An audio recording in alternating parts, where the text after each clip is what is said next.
Jangan lupa subscribe YouTube channel Metro TV News dan jangan lupa nyalakan notifikasinya.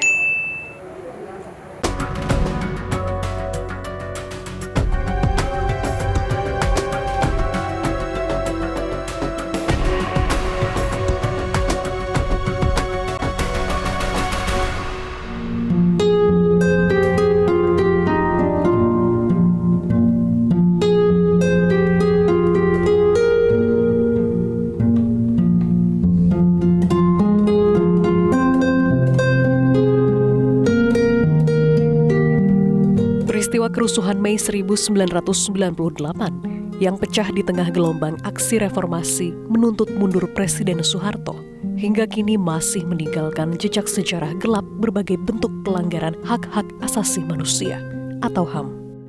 Di antara pelanggaran HAM berat yang terjadi pada tanggal 13 hingga 15 Mei 1998 ini adalah aksi teror dengan memanfaatkan tubuh dan seksualitas perempuan etnis Tionghoa lewat tindak pemerkosaan dan penyerangan seksual.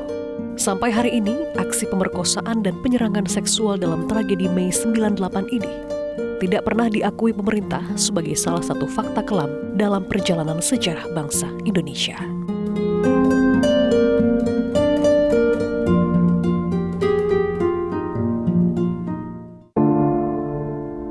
Peristiwa kerusuhan Mei 1998 yang diwarnai berbagai aksi kekerasan dan penghancuran tidak bisa dilepaskan dari situasi, konteks, dan dinamika sosial politik yang terjadi saat itu.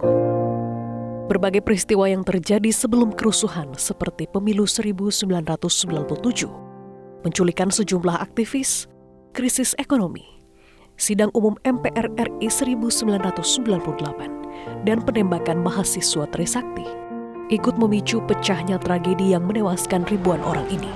Saat kerusuhan bergolak antara tanggal 13 hingga 15 Mei 1998, sejumlah laporan juga menyatakan telah terjadi tindak pemerkosaan, penyerangan, dan kekerasan seksual dalam skala besar.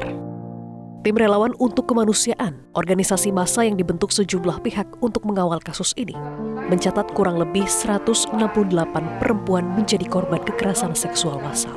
152 orang di Jakarta, 16 lainnya di Solo, Medan, Palembang, dan Surabaya. Ada telepon itu mengatakan saya mau bicara dengan Bu Ita. Saya ingin melaporkan bahwa ada perkosaan di apartemen Pluit di Jakarta Utara. Saya waktu itu masih bingung karena perkosaan apa? Dia bilang, ini perkosaan diserbu, Bu. Yang korbannya adalah seorang gadis Tionghoa. Saya meminta teman saya, salah satu anggota Kalyana Mitra untuk berangkat. Karena pada sesudah sekitar setengah jam saya menerima telepon itu, saya mendapat telepon kedua dari seseorang yang tidak mau disebut namanya yang mengatakan bahwa Bu Ita, Glodok sedang ramai, Glodok sedang diserbu massa. Dan saya melihat beberapa perempuan Tionghoa diseret ke jalan. Jadi kami membagi tugas. Teman saya pergi ke Pluit, saya pergi ke Glodok bersama dua teman saya. Sampai di Glodok itu sudah maghrib. Dan suasananya kacau luar biasa. Toko-toko banyak yang dibakar, kemudian dijebol, dan saya melihat beberapa perempuan Tionghoa itu dalam keadaan bajunya compang-camping di jalanan dengan rambut yang acak-acakan. Sementara tim gabungan pencari fakta kerusuhan Mei 1998, bentukan Presiden B.J. Habibie menyatakan, sebagian besar kasus pemerkosaan dan penyerangan seksual adalah gang rape, di mana korban diperkosa secara bergantian dalam waktu yang sama, baik di jalanan maupun di dalam rumah. Yang berhasil kita investigasi itu perkosaan dan sebetulnya dari 51 atau 52 itu lebih banyaknya itu lebih ke pelecehan seksual ya. Sulit sekali ya untuk bisa mewawancara mereka, meskipun teman-teman relawan misalnya di Surabaya atau di Jakarta berhasil encourage mereka untuk memberikan testimoni, tapi ketika mau wawancara itu kelihatan sekali, atau mereka menangis atau speechless, atau kata-katanya tidak jelas, terbata-bata, begitu. Traumanya masih ada. Pada kerusuhan Mei 1998, tragedi kemanusiaan yang terjadi tidak hanya sebatas aksi penjarahan, namun tindak perkosaan yang menurut sejumlah aktivis relawan dilakukan secara terorganisir. Di wilayah Jakarta misalnya, hampir di seluruh titik terjadinya aksi penjarahan ditemukan korban perkosaan dan tindak kekerasan seksual lainnya. Berdasarkan catatan tim relawan untuk kemanusiaan, korban perkosaan terbanyak ditemukan di 10 titik, antara lain kawasan Glodok, Harmoni, Jembatan 2, Jembatan 3, Jembatan 5, Pluit, dan lain-lain. Salah satunya di kawasan Jembatan 2, Jakarta Utara. Saat itu di lokasi ini terdapat sejumlah ruko yang dihuni oleh warga keturunan Tionghoa. Dan saat kerusuhan Mei 1998, tindak perkosaan dilaporkan terjadi bersamaan dengan aksi penjarahan yang juga turut terjadi di lokasi ini. Dr. Lee Darmawan, salah seorang anggota tim relawan untuk kemanusiaan, sekaligus dokter yang merawat sejumlah korban kekerasan seksual saat tragedi Mei 98 terjadi, mengatakan berdasarkan hasil pemeriksaan medis para korban, jelas menunjukkan bahwa aksi pemerkosaan dan kekerasan seksual pada tragedi Mei 98 benar-benar terjadi. Dari pengamatan saya yang terbatas sebagai seorang ahli bedah, saya percaya bahwa itu adalah korban perkosaan yang disertai dengan kekerasan fisik lainnya yang mengakibatkan banyak cedera. Lalu pasien-pasien yang begini rata-rata saya kirim ke bagian obstetri, ginekologi, bagian kebidanan. Sejumlah elit politik, termasuk sebagian pejabat militer dan pemerintahan saat itu, menganggap tindak pemerkosaan dan kekerasan seksual pada tragedi Mei 98 tidak pernah terjadi dan hanya karangan para aktivis perempuan semata. Selain itu, pemberitaan sejumlah media massa juga kerap mempertanyakan kebenaran aksi pemerkosaan dan penyerangan seksual karena tidak berhasil mendapat kesaksian langsung dari korban. Usaha penyangkalan publik itu besar sekali. Bukan hanya dengan negasi di media massa, tapi juga teror-teror terus.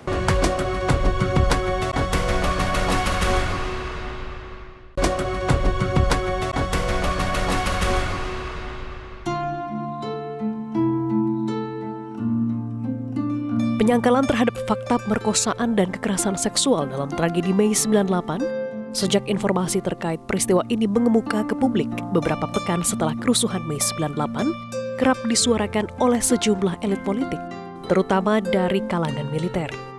Meski demikian, B.J. Habibie yang kala itu baru 52 hari menggantikan Soeharto sebagai presiden, mengambil keputusan yang berani.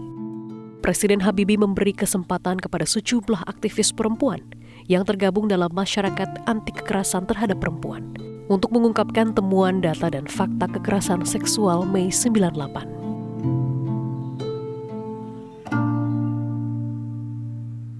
Selama proses pencarian fakta oleh TGPF, para pendamping korban dan tim relawan untuk kemanusiaan terus menyuarakan hak korban untuk mendapat keadilan. Namun selama proses ini, para relawan dan pendamping korban silih berganti mendapat ancaman dan teror agar menghentikan pencarian fakta dan pendampingan korban. Luar biasanya, usaha penyangkalan publik itu besar sekali. Bukan hanya dengan negasi di media massa, tapi juga teror-teror terus terjadi. Saya dikirimi granat di kantor saya supaya berhenti melakukan investigasi. Saya ditelepon setiap hari antara jam 2, jam 3 sampai jam 4. Itu selalu saya ditelepon. Saya diancam dengan kata-kata lu Cina ya, sekarang lu bisa bersuara ya. Kami tahu siapa anak kamu. Nama anak kamu yang pertama ini, lahir tanggal segini, sekolah di sini. Yang anak kedua namanya ini, lahir tanggal segini, sekolahnya di sini. Kami tahu semuanya. Saya pulang dari rumah sakit subuh-subuh, saya merasa saya dikejar dengan sebuah mobil. Saya merasa saya dikejar. Saya melarikan diri keluar dari jalan tol, lalu muter-muter di Cengkareng, baru pulang. Sampai ke rumah sudah sekitar jam 6 subuh. Di sisi lain, meski Presiden B.J. Habibie mendukung upaya pengungkapan kasus perkosaan Mei 98, sejumlah pejabat pemerintah justru menyuarakan hal sebaliknya. Beberapa pejabat berwenang misalnya terus menuntut dihadirkannya korban yang mau memberi kesaksian terbuka pada publik tanpa adanya jaminan perlindungan yang memadai. Setelah kami presentasi pada Pak Habibie, Pak Habibie almarhum mengatakan, saya percaya itu ada. Karena keponakan saya punya teman dekat, seorang Tionghoa yang menjadi korban perkosaan. Jadi apa yang ibu-ibu semua sampaikan, saya percaya. Dan ya ini saya singkat saja, dan Pak Habibie bilang, sekarang apa yang harus saya lakukan?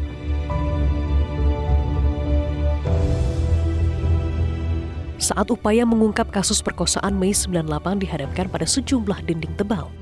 Salah seorang korban tragedi ini, Ita Martadinata Haryono, menyatakan bersedia menjadi saksi pada sidang Perserikatan Bangsa-Bangsa atau PBB di New York, Amerika Serikat. Namun pada tanggal 9 Oktober 1998, atau 3 hari sebelum keberangkatannya ke New York, remaja berusia 18 tahun ini tewas akibat aksi pembunuhan brutal di rumahnya. Ibu Wiwin sebagai orang Buddha, dia berencana membawa anaknya itu untuk memberikan kesaksian di PBB melalui jalur Buddhisme, melalui jalur Buddha. Tetapi berapa hari sebelum, bahkan sehari sebelum dia memberi kesaksian ke Komnas Perempuan, bertemu Ibu Saparina Sadli, anaknya dibunuh secara mengerikan sekali. Dengan waktu itu langsung Ibu Wiwin menelpon saya waktu itu bersama dengan Iwan Setiawan, wartawan Tempo. Saya langsung menuju rumah Ibu Wiwin. Saya melihat memasuki rumah, waktu itu baru sedikit yang datang dari jajaran. Ada darah yang terpercik di temboknya, dan kemudian saya bersama Iwan naik ke loteng ke atas. Saya melihat tubuh korban yang hancur betul-betul. Pembunuhan Ita Martadinata semakin membuat para korban terbungkam. Ancaman dan teror yang sering dan terus diterima para korban dan pendamping korban juga semakin nyata. Sebelum Ita Martadinata dibunuh, sebetulnya kami sudah dapat telepon. Sudah dapat, dulu kan Bu, tidak ada telepon, tetapi ada pager namanya. Pager, tat gitu. Kami dapat pager itu. Awas ya kalau ngomong di internasional. Para pelakunya pun beragam, mulai dari masa ikutan yang mula-mula pasif, tetapi kemudian menjadi pelaku aktif kerusuhan, provokator, termasuk ditemukannya anggota aparat keamanan.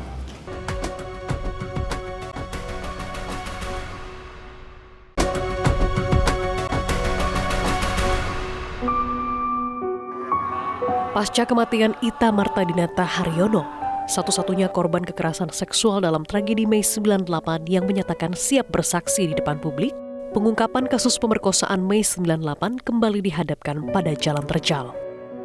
Bukan saja karena minimnya kemauan dari para pejabat pemerintah yang berwenang dan para elit politik untuk mengupayakan terobosan hukum bagi upaya pengungkapan kasus ini dan mendatangkan keadilan bagi para korban, namun juga karena ancaman dan teror bagi upaya pengungkapan kasus pemerkosaan Mei 98 kian meluas.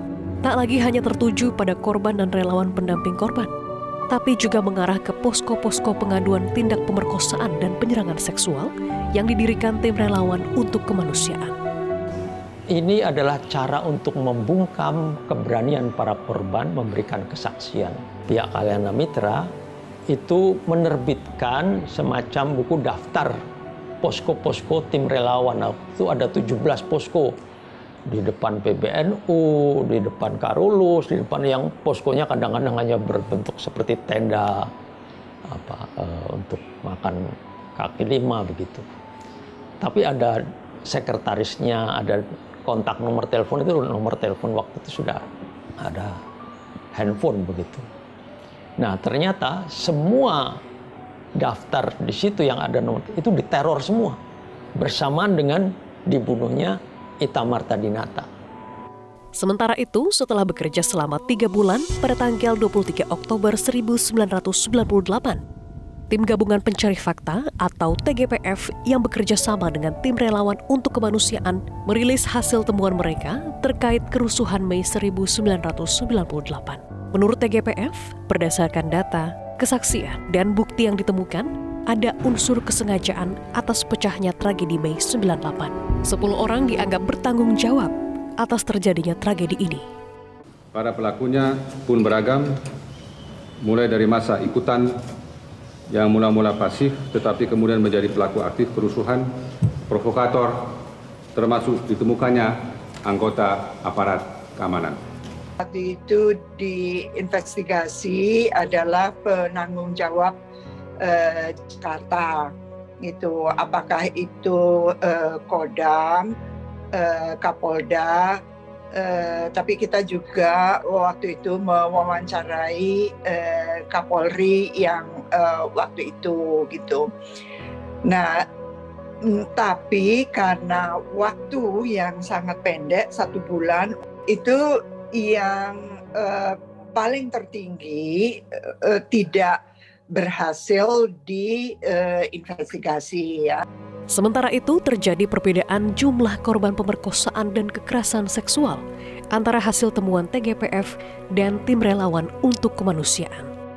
Perbedaan ini terjadi dikarenakan beberapa faktor, seperti sulitnya akses terhadap korban pemerkosaan dan kekerasan seksual, banyaknya korban yang sudah melarikan diri ke luar negeri, serta adanya perbedaan waktu pengumpulan sampel korban antara Tim Relawan untuk Kemanusiaan yang bergerak dari hari pertama terjadinya peristiwa pemerkosaan dan kekerasan seksual, sementara TGPF melakukan pengumpulan sampel secara post factum. 52 korban perkosaan. Yang pertama A, yang didengar langsung 3 orang korban. Yang diperiksa dokter secara medis 9 orang korban. Yang diperoleh keterangan dari orang tua korban 3 orang korban. Yang diperoleh melalui saksi, perawat, psikiater, psikolog 10 orang korban. Yang diperoleh melalui kesaksian rohaniawan, pendamping, konselor 27 orang korban. Tidak seperti beberapa negara lain yang cukup berani mengakui sejarah kelamnya di masa lalu sebagai sebuah fakta sejarah. Hingga kini, belum ada upaya serius dari pemerintah dan unsur-unsur pemerintahan lain di negara kita untuk mengakui sejarah kelam sejumlah pelanggaran HAM di Indonesia, termasuk tragedi pemerkosaan Mei 98, sebagai bagian dari perjalanan sejarah bangsa kita. Mereka takut kalau itu nanti diungkap. Dan mereka tahu betul yang memperkosa ini bukan sembarang orang. Mereka takut nanti mendapat teror lagi. Itu kedua, masalah keamanan. Ketiga, mereka sekarang sudah punya keluarga semua. Ada anak, dan mereka tidak mau itu. Anak-anak mereka tahu, didengar oleh anak. Kita itu tidak ingin sebetulnya menghukum pelaku. Kita ingin kejadian seperti ini tidak terulang lagi. Kita belajar dari sistem rekonsiliasi misalnya Afrika Selatan. Mungkin pelakunya tidak perlu dihukum secara bahwa dia harus diperiksa, iya. Tapi mungkin tidak perlu dihukum.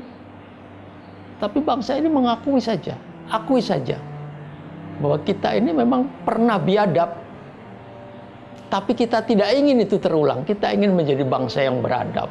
Dan begitulah semua bangsa di seluruh dunia itu lahir dari remah-remah kelemahan, kesalahan, tapi dia mau bangkit. 23 tahun telah berlalu. Hingga hari ini, Sejumlah penyintas kasus pemerkosaan Mei 98 terus melanjutkan hidup mereka. Beberapa dari mereka kini bahkan berada di tengah-tengah kita dengan luka dan trauma yang masih membekas. Dan masih terbungkam karena tak kunjung memperoleh keadilan. Mereka takut kalau itu nanti diungkap. Dan mereka tahu betul yang memperkosa ini bukan sembarang orang. Mereka takut nanti mendapat teror lagi. Itu kedua, masalah keamanan. Ketiga, mereka sekarang sudah punya keluarga semua. Ada anak, dan mereka tidak mau itu. Anak-anak mereka tahu, didengar oleh anak.